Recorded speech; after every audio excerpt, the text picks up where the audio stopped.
अस्सलामुअलैकुम दोस्तों, मेरा नाम है वकास हैदर और आप देख रहे हैं हैदर टीवी। दोस्तों, दुनिया में ऑलमोस्ट डेली ही कोई ना कोई न्यू मूवी रिलीज होती है। वैसे तो हम सब जानते हैं कि मूवीज के अंदर सब कुछ फेक होता है, लेकिन क्या आप जानते हैं कि फिल्म्स के इन रियलिस्टिक सीन्स को कैसे बनाया जाता है? वेल, आज की इस वीडियो में मैं आपको मूवीज के बिहाइंड द सीन्स और सीक्रेट्स बताऊंगा। तो शुरू करते हैं अपना काउंटडाउन। दोस्तों, ये बात तो हम सब जानते हैं कि मूवीज में फाइट के दौरान एक्टर के जिस्म पर जो ब्लड होता है वो फेक होता है, लेकिन क्या आप जानते हैं कि इतना रियलिस्टिक नजर आने वाला ये ब्लड आखिर में बनाया कैसे जाता है? वेल, सबसे पहले तो मूवीज में जो खून फर्श वगैरह पर गिरा होता है वो फ्लूइड असल में 3 चीजों का मिक्सचर होता है। इसे बनाने के लिए पहले ग्लिसरीन और पानी को आपस में मिक्स किया जाता है और इसके बाद इसमें रेड फूड कलर ऐड किया जाता है। इस तरह ये थिक लिक्विड बन जाता है जो छूने पर बिल्कुल जेली टाइप लगता है। जब मूवी में विक्टिम को चोट लगती है तो इसके इफेक्टेड एरिया के पास ये लिक्विड डाल दिया जाता है।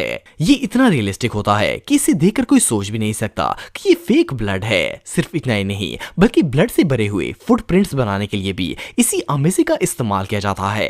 असल में इसमें ग्लिसरीन होने की वजह से ये एक स्टिकी सा मटेरियल बन जाता है और जब कोई इस पर वॉक करता है तो फर्श पर इसके फुटप्रिंट बन जाते हैं। इसके अलावा मूवीज में कैरेक्टर की बॉडी पर जो ब्लड नजर आता है वो असल में कॉर्न सिरप होता है। इस कॉर्न सिरप में कपड़े धोने वाला सर्फ ऐड किया जाता है और आखिर में इसके अंदर ब्लू और रेड फूड कलर डालते हैं ताकि ये असली खून का रंग दे सके। जैसा कि आप देख सकते हैं कि इस तरह तैयार होने वाला ब्लड बिल्कुल रियलिस्टिक लगता है। ये रियली अनबिलीवेबल है। दोस्तों, दुनिया में जितनी भी एक्शन मूवीज बनाई जाती हैं इनमें ग्लास तोड़ने का कोई ना कोई सीन जरूर होता है, फिर चाहे वो कांच की बोतल हो या फिर विंडो हो। वैसे तो अगर रियल ग्लास बॉटल्स की बात की जाए तो वो टूटने के बाद अगर किसी को लगे तो इसे मौत के घाट भी उतार सकती हैं। लेकिन क्या आपको पता है कि मूवीज में एक्टर्स ग्लास से टकराने के बावजूद भी कैसे बच जाते हैं? असल में ये ग्लास रियल नहीं बल्कि फेक होता है और इसे हार्ड प्लास्टिक से बनाया जाता है। इस प्लास्टिक को पहले मेल्ट करके लिक्विड फॉर्म में चेंज किया जाता है और फिर इस लिक्विड में कलर ऐड करके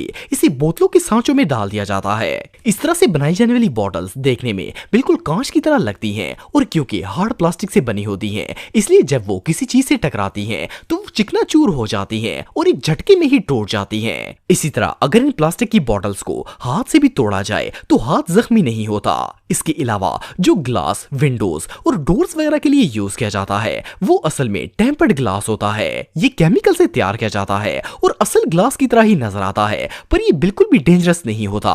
इसे जैसे ही हल्की सी जरब लगती है ये चिकनाचूर हो जाता है, लेकिन किसी को कोई नुकसान नहीं पहुंचाता। दोस्तों, हम बहुत सी मूवीज में एक्सट्रीम वेदर सीन्स देखते हैं जिनमें टोर्नेडो, सुनामी, अर्थक्वेक और थंडरस्टॉर्म्स वगैरह शामिल होते हैं। इवन बहुत सी मूवीज में तो फेक रेन्स भी करवाई जाती हैं। लेकिन क्या आप जानते हैं कि मूवीज के लिए ये वेदर क्रिएट किस तरह किया जाता है? वेल, ज्यादातर लोगों को लगता है कि ये स्पेशल इफेक्ट्स का कमाल है, लेकिन ऐसा नहीं होता।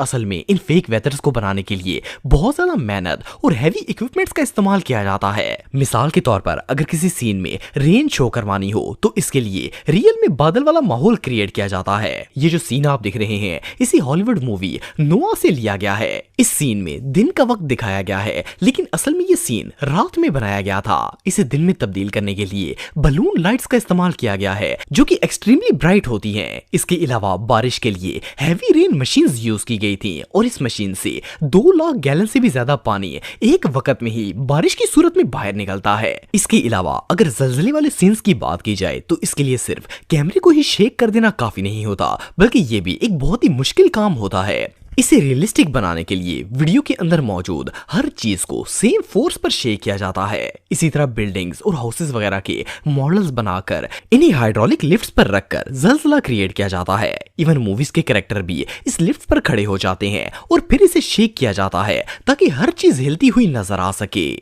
दोस्तों, किसी भी मूवी सीन में जब एक्टर के साथ किसी भी स्पेसिफिक जगह पर कोई हादसा पेश आता है तो इस एक्सीडेंट को रियलिस्टिक लुक देने के लिए इस एक्टर की पूरी लुक को भी हादसे से मैच किया जाता है। चाहे वो हादसा खून से रिलेटेड हो, डस्ट हो या फिर कोई भी चीज हो। नॉर्मली हमें लगता है कि शायद उस जगह पर शूटिंग करने के दौरान ये दाग धब्बे लग गए होंगे, लेकिन आप बिलीव नहीं करेंगे कि एक्टर्स के कपड़ों को अलग-अलग इस तरह डिजाइन किया जाता है कि वो इस सीन से एग्जैक्ट मैच कर सकें। वेल, इस काम के लिए स्पेशल आर्टिस्ट आर्टिस्ट्स को हायर किया जाता है। ये लोग एक्टर के क्लोथ्स को सीन्स के साथ इस तरह मैच करते हैं कि वो सीन बिल्कुल रियल लगना स्टार्ट हो जाता है। मिसाल के तौर पर अगर किसी सीन में एक्टर पर गोली चलती है तो इसके लिए इसके कपड़ों को बाकायदा इसी के मुताबिक तैयार किया जाता है। इस काम के लिए artist cutters, knifes, blades, hard brushes और इस तरह की बहुत सी चीजों का इस्तेमाल करते हैं। हीरो ने गोली लगने के टाइम जो शर्ट पहनी होती है इसे फाड़कर पहले इसमें होल्स बनाए जाते हैं, फिर इसके कपड़ों को इस तरह सेट किया जाता है कि देखने वाले को लगे कि वाकई ही इसमें गोली लगी है। इवन उस होल की साइड पर ब्लैक पाउडर भी लगाया जाता है ताकि जलने का निशान बनाया जा सके। इसके अलावा अगर किसी सीन में ब्लड दिखाना हो तो इसके लिए भी फेक ब्लड कपड़ों पर पहले से ही पेंट कर दिया जाता है। इस तरह डस्टी सीन के लिए भी इनके कपड़ों पर इसी तरह के पाउडर लगाए जाते हैं ताकि वो कपड़े डस्ट से भर जाएं। ये सच में कमाल है। दोस्तों आजकल ज़ॉम्बीज पर इतनी ज्यादा मूवीज बन चुकी हैं कि अब तो ये चीज रियल लगती है। लेकिन क्या आप जानते हैं कि मूवीज के अंदर इन ज़ॉम्बीज को बनाया कैसे जाता है? वेल, इस काम के लिए एक स्पेशल टीम होती है जो ज़ॉम्बीज बनाने में एक्सपर्ट होती है। ये लोग ज़ॉम्बीज के फेस को सिलिकॉन नामी मटेरियल से बनाते हैं। ये फेस एक मास्क की तरह होता है जो कि काफी टेरिफाइंग लगता है। इन्हें एक्टर्स के फेस के ऊपर चिपकाया जाता है। लेकिन बात यहाँ पर खत्म नहीं होती। इस मास्क को ज़ॉम्बी फेस में तब्दील करने के लिए इन आर्टिस्ट को कई घंटे लग जाते हैं। ये लोग मास्क को एक्टर के फेस पर चिपकाने के बाद इस पर पहले पेंट करते हैं। जब इसका फेस और नेक पर अच्छी तरह पेंट हो जाता है तो इस पर एक खास किस्म का पाउडर लगाया जाता है ताकि पेंट को रियलिस्टिक बनाया जा सके। इसके बाद ये लोग एक स्पेशल इक्विपमेंट की मदद से ज़ॉम्बी फेस पर होल्स और स्पॉट्स बनाते हैं जिससे इसकी स्किन और भी ज्यादा डरावनी लगती है। सिर्फ इतना ही नहीं बल्कि इन एक्टर्स के हाथों पर भी इसी तरह के मास्क लगाए जाते हैं और फिर इन्हें इससे रिलेटेड ड्रेस पहनाकर रियल ज़ॉम्बी में कन्वर्ट कर दिया जाता है। दोस्तों दुनिया में शायद ही कोई ऐसी मूवी होगी जिसमें कार को डिस्ट्रॉय ना किया जाए। वैसे तो एक कार काफी एक्सपेंसिव होती है और अगर इस तरह इन्हें डिस्ट्रॉय किया जाए तो किसी भी डायरेक्टर का दिवालिया हो सकता है। लेकिन क्या आपने कभी सोचा है कि इन कार्स को डिस्ट्रॉय किस तरह किया जाता है? वेल, आपको जानकर हैरानगी होगी कि हाई बजट वाली मूवीज में तबाह होने वाली कार्स फेक नहीं होती बल्कि रियल होती हैं। लेकिन इन्हें इतनी टेक्निक से डिस्ट्रॉय किया जाता है कि डिस्ट्रैक्ट होने के बावजूद भी ये पूरी तरह खराब नहीं होती। असल में इन कार्स के आउटर स्ट्रक्चर को बिल्कुल वीक कर दिया जाता है ताकि ये आसानी से ब्रेक हो सके। इसके अंदर कटर की मदद से मुख्तलिफ जगहों पर कट्स लगाए जाते हैं ताकि जब इस पर हल्का सा वजन पड़े तो कार कट वाली जगह से फोल्ड हो जाए। ऐसा करने से कार की सिर्फ अपर बॉडी डैमेज होती है जबकि अंदर से ये कार बिल्कुल ठीक कंडीशन में रहती है और इंजन पर भी कोई फर्क नहीं पड़ता। इसी तरह कार्स के डोर टूटने वाले जो सीन्स दिखाए जाते हैं इनके लिए भी डोर को पहले से ही लूज कर दिया जाता है ताकि वो आसानी से कार से अलहदा हो जाए। इसके अलावा कार को हवा में जंप करवाने के लिए इसके अंदर नाइट्रोजन से भरे हुए सिलेंडर्स रखे जाते हैं जिन्हें एक्सप्लोड करने पर गाड़ी हवा में जंप लगा देती है। लेकिन बहरहाल फिर भी ये सीन काफी एक्सपेंसिव होते हैं। तो दोस्तों आज के लिए बस इतना ही। उम्मीद आपको वीडियो पसंद आई होगी। अगर आप मुझे इंस्टाग्राम पे फॉलो करना चाहते हैं तो दी हैदर टीवी पे आप मुझे फॉलो कर सकते हैं। मिलता हूं आपसे नेक्स्ट वीडियो में, तब तक के लिए अल्लाह हाफिज।